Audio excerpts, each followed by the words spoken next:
Je suis Lise Lefebvre, je suis restauratrice, conservatrice-restauratrice de sculpture.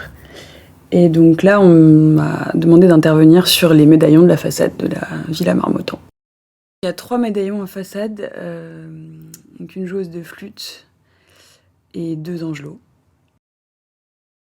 En fait, ce sont des médaillons en plâtre qui sont en façade depuis très longtemps et qui ont connu des badigeons successifs. Donc actuellement, il y a vraiment une très épaisse couche faite de tous ces badigeons qui ont été mis au fil des ans et qui empâtent complètement les volumes des médaillons. Donc l'entreprise qui s'occupe de la restauration de la façade entière de la villa a commencé à faire un dégagement de ces badigeons à l'aide d'un décapant chimique. Et comme il y avait encore beaucoup de restes, etc., on m'a demandé de venir un peu plus finement, entre guillemets, terminer les dégagements des visages, etc.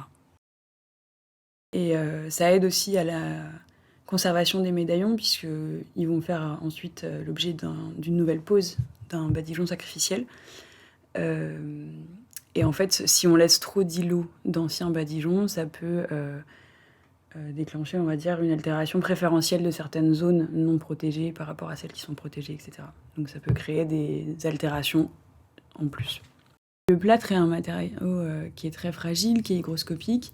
Il est pas trop fait pour être présenté en extérieur. En fait, les intempéries, etc., sont très dangereuses pour le matériau, l'altèrent énormément.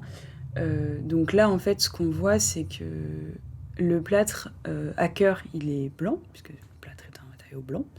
Là, en surface, il est orangé parce que c'est à cause des migrations de certains produits ou alors de la filasse qui est à l'intérieur du plâtre. Donc ça fait en surface, du coup, un plâtre très orangé. Et sur les zones où il est très altéré, il est devenu noir. Et il y a une micro-alvéolisation en surface, donc il est très accidenté. Et en plus de ça, il y a des zones où il a vraiment perdu énormément de matière. Et donc là, on n'est plus sur la surface du plâtre, mais sur l'intérieur du plâtre, donc c'est blanc. Et c'est accidenté comme une cassure ou une érosion. Et en plus, donc par-dessus ça, il y a toutes les couches de badigeons dont j'ai parlé juste avant. Donc je fais un dégagement mécanique et non pas chimique des badigeons. Donc je viens faire cliver au scalpel ces couches de badigeons pour retrouver la surface originale du plâtre. C'est des opérations assez délicates parce que le plâtre est un matériau très, très fragile qui est facilement rayable à l'ongle. Donc évidemment au scalpel énormément. Donc voilà, il faut être très, très patient, très minutieux et très délicat. Sur le premier médaillon, donc la joueuse de flûte, appelée la joueuse de flûte, il n'y avait plus de flûte. Donc le responsable des collections m'a demandé de venir remettre un élément qui pourrait évoquer cette flûte pour qu'on gagne en lisibilité et qu'on comprenne mieux l'iconographie du médaillon. En fait, le dégagement du badigeon est très difficile.